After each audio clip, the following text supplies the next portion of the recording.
for complete healing and restoration. During the healing services, the man of God laid hands on her, commanding the demon of darkness to depart from her. Instantly, a supernatural transaction took place in Shalin's life. Hallelujah!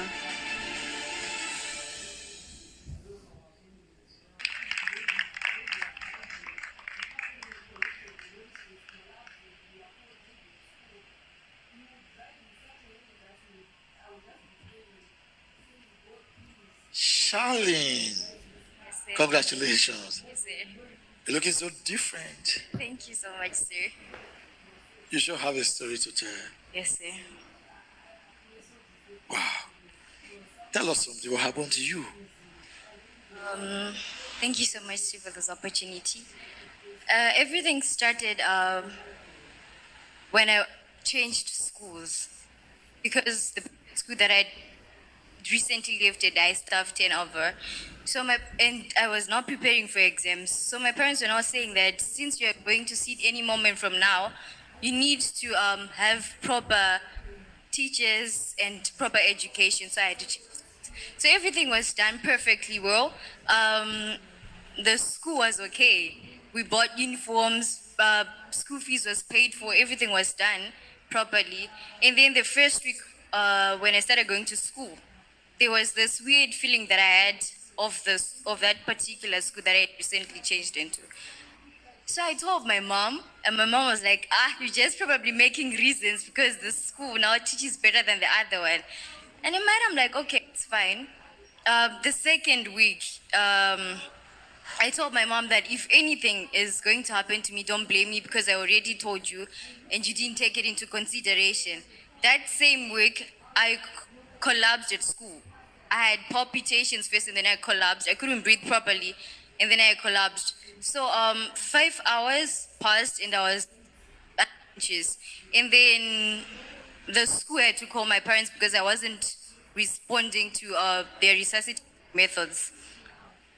So when they came, my dad prayed, they prayed, and then nothing seemed to change at that particular moment. So they took me to the doctors because they thought maybe it was a medical condition that had just recently started. We went there and the doctor was like, she has got palpitations, her heart is keeping a beat. It's not going in the same rhythm that it's supposed to be. So he was like, we need to take her for further tests, and we went there. After that, after we did the doctor's like, actually everything is normal. There isn't anything medically wrong with your daughter, but just for health securities and stuff, we just need to go for other tests just to be sure. We went and everything came out perfectly normal. So due to that, I had to stop going to school because if I go to school, I would collapse.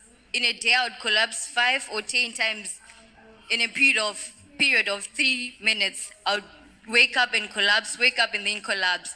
So my parents were like, you know what, I think it's wise if we just start doing homeschooling. And then I got enrolled into homeschooling. I started being homeschooled, but things didn't go out well, and I had to stop school.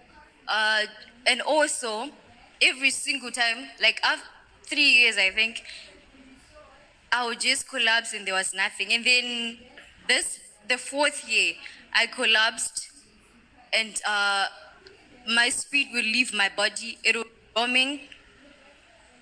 And I could actually be seeing things, but my body would just be unconscious on the ground. I could be seeing myself on the floor, but I couldn't communicate. There was no way that I could tell people that this is going on. And then this particular time, I was unconscious and I could actually see myself being forced into something that was a coffin. And my mom's spirit also was trying to be forced into that particular thing. So when I woke up, I was like, didn't you see me? I was trying to call you for help. And everybody was like, what are you talking about? We didn't see anything. You were just there, unconscious. You were literally breathing in pain. And I was like, okay, it's